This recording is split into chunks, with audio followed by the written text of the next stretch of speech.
Dados and rabbets over at the radial arm saw with the stacked dado head cutter, just as I did with the corner post. Now we're ready for some assembly. And I'm going to start working on the gable end. The corner posts are in each corner, connected by this member, which goes across the lower part. It's a simple matter of slipping the piece into the dados and securing everything with 2.5-inch screws.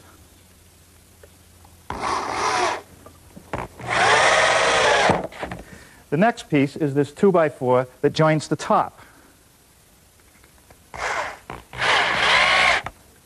The two gable end sections are connected with these long pieces. Now you might have noticed that I'm not pre-drilling for the screws. That's because it's a special screw. It has a special tip that will drill a hole as it's driven in. It's also coated so that it'll be unaffected by the pressure-treated lumber. Now this short 2x4 fits into the dados of the long members, and I've cut a half-lap joint so that it really ties everything together and adds a lot of strength.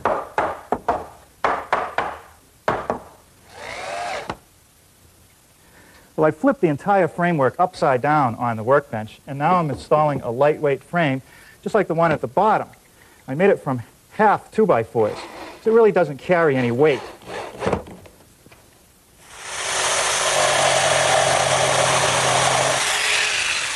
So here I've been making some partitions out of 1x8 cedar. I need 8 in all. And what they do is fit in the framework, 2 of them at each corner.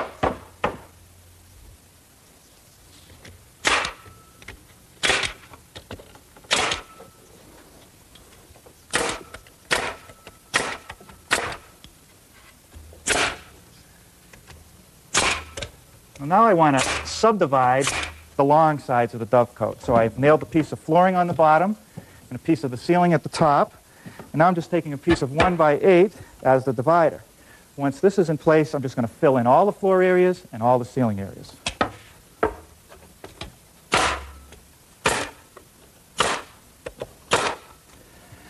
Each compartment has an upper and lower floor. So I'm going to use this piece of scrap as a gauge to attach this little cleat, which will support the floor shelf.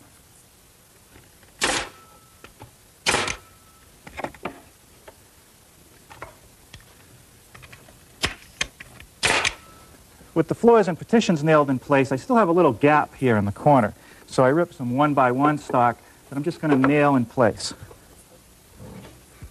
Now, in order for the middle floors and the dividers on the long sides to align with the framework, I need to build them out. So I ripped some strips that I'm just going to nail on.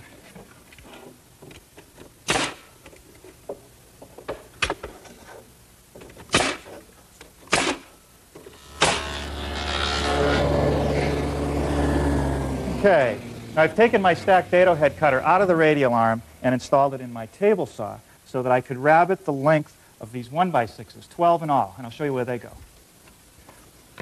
Now each corner, I'm going to use 2 of these, and how they set is right in like this, and one butted right against it like that. And then over here on the long run, I'm going to put 1 on each side of the center partition. Now the little rabbets that I made are going to hold boards that go in between later.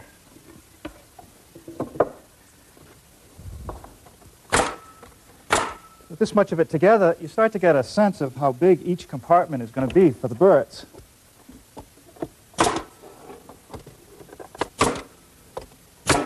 Well, you know, I've been in hotel rooms that are smaller than this. But believe it or not, we're ready to start trimming out the exterior. The siding has a nice decorative bead, as well as the corner boards. They're just produced in a slightly different manner. I'm going to start with the corner boards. So I've set up my router table with a beading bit. I've put this feather board on to hold the stock tight against the fence, and I've hooked up my vac to take away the chips. I'll show you how it works.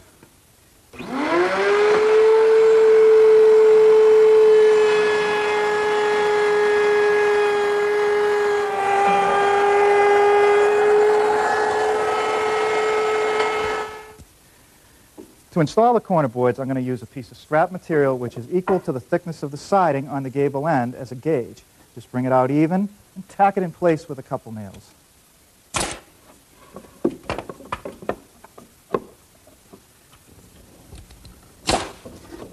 Well, now I'll show you how I made the siding. It's a useful technique. You could use it for interior paneling or exterior siding. It's a shiplap design. There's a bead at the top edge of each board with a rabbet. And then each board that lays above it also has a rabbet, so it interlocks like this. Therefore, water will be shed away instead of running in. I started by running each board through, making this bead. To do that, I used the same bit that I used on the corner boards, except that I've raised it up. And I just run the board through.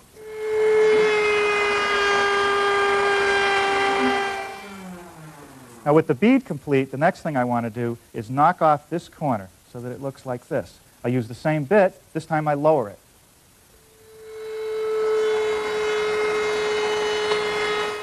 Next, I want to make the rabbet close to the bead.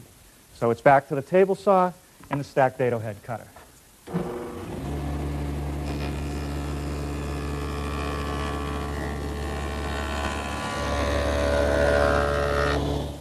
Okay, now with a slight adjustment to the height of the dado and the rip fence, I can now run the opposite edge.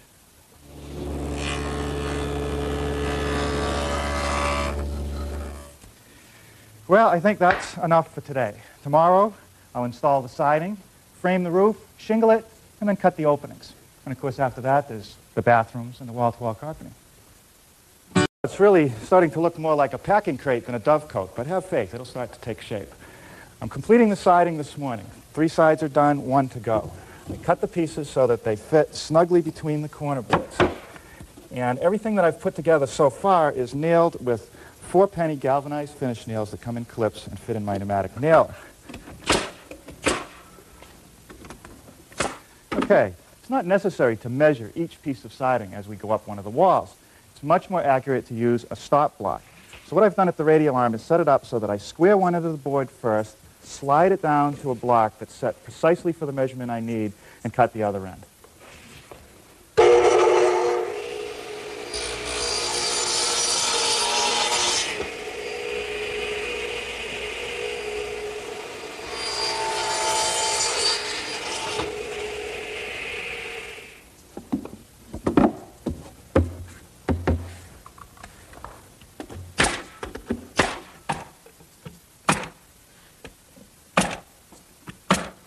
Okay, well that's all the siding I want to do for now. Next, I want to cut the holes for the roost.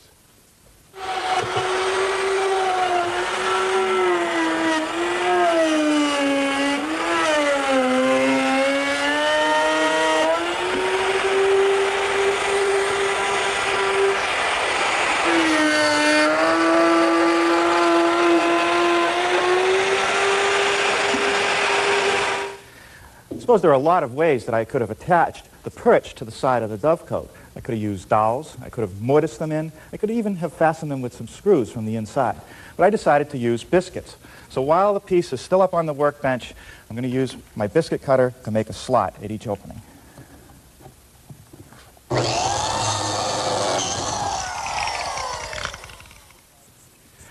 The rafters for our dovecote are not unlike the rafters you might find in your own house. They have a 45-degree slope, or a 12-12, a 12-inch rise over a 12-inch run. At the ridge, there's a vertical cut where they butt together. No need for a ridge board on such a small project. And down at the bottom, there's a crow's foot that sits on top of the plate. Now, I'll make the crow's foot at the radial arm saw. I've taken the 2x4 and laid out the cut I need to make, and then tipped the saw to 45 degrees. 2 passes will take care of it.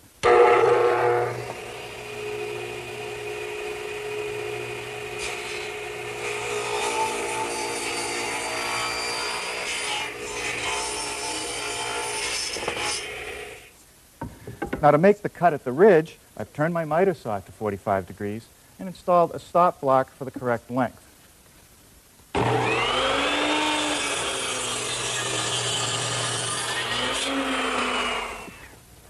Now there's one more thing I want to do before I set the rafters in place, and that's slip the boards in that form the rest of the back of each roost. It has a rabbet on each edge, and it slips into the boards we've already installed. It's a little loose, and that's because I want to be able to take it out should I ever have to clean one of the roosts. I'll just hold it in place with 1 screw.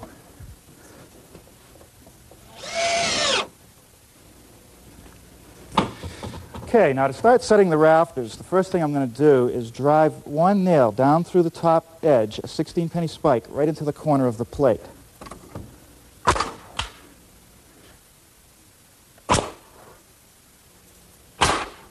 Okay, now I've switched to 8 penny nails, and I'm putting one nail in at the ridge, and I'm going to toe a nail in down to the plate.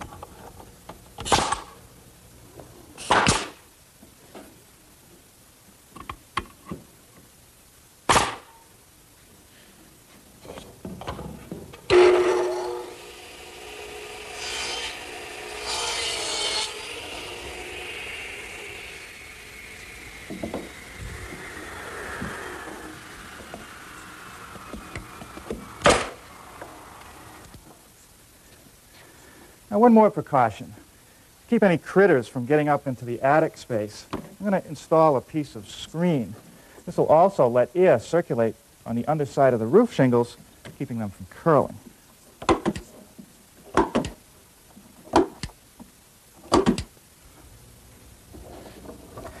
These little cleats just give a little more added support to the screen.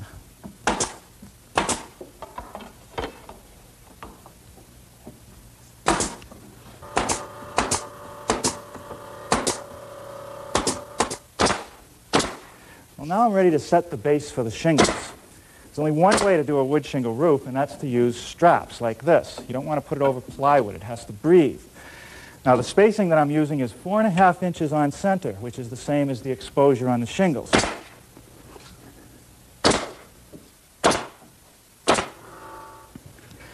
The rake boards are next. They're beaded just like the corner boards, and they're mitered at the top at a 45-degree angle and square at the bottom. You'll notice I've installed a couple cleats on top of the shingle slats, and that's just so that when I set the board by bringing it tight to the cleat, I know it's in exactly the right position.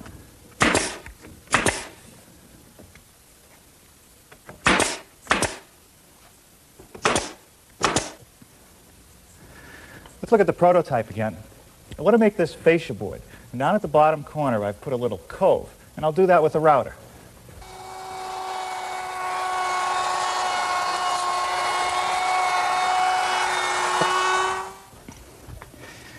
Now, if I apply this fascia board as is, the only place it's going to hit the siding is on this point. But if I bevel the edge, I'll have a broader surface for it to fit. I'll do that at the joiner.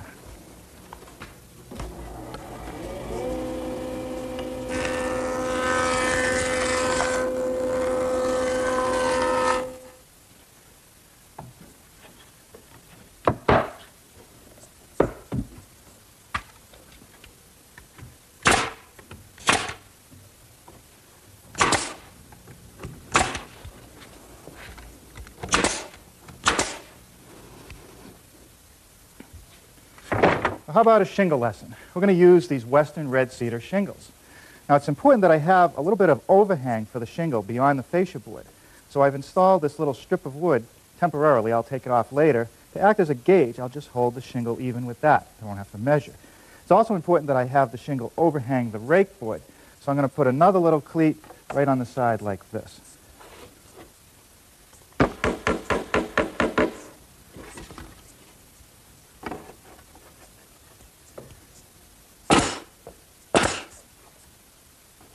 A shingle that's too wide like this is likely to buckle.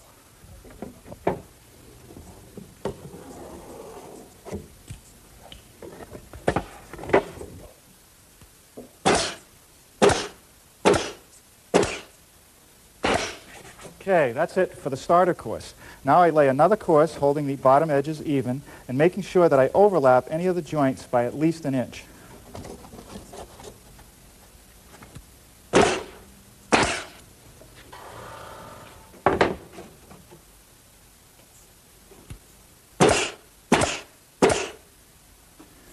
Now this mark is 4.5 inches up from the bottom, which is the exposure of our shingles. I've marked each end of the roof, and now I'm going to tack on a straight edge and lay down the next course.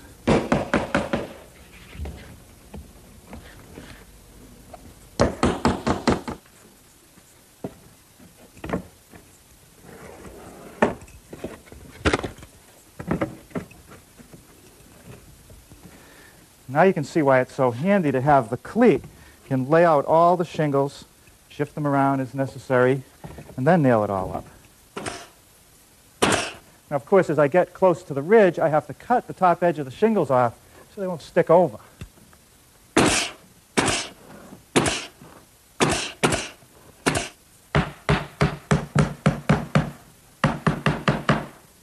Okay, well, a couple pieces of cedar at the ridge completes the roof.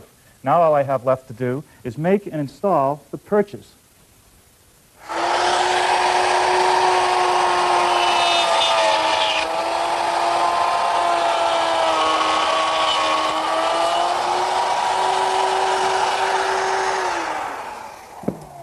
Now to make the perches, I'm using another jig, except this time the router follows the outer edge of the jig. Same bit, same collar.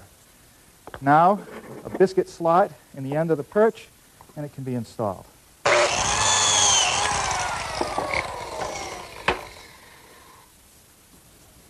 little bit of waterproof glue on the biscuit, some in the slot, set that in place, and a little bit of glue on the end of the perch. And in that slot. Okay, and I should just have to squeeze it in place. Shouldn't need any clamps. And just wipe off any excess glue.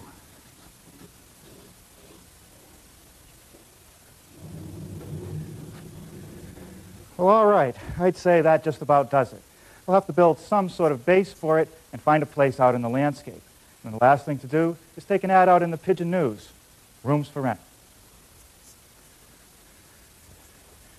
Well, we've decided to install our dovecote out by this stone wall, and I've elevated it on this frame of pressure-treated lumber that sits on concrete blocks and has outriggers as stabilizers.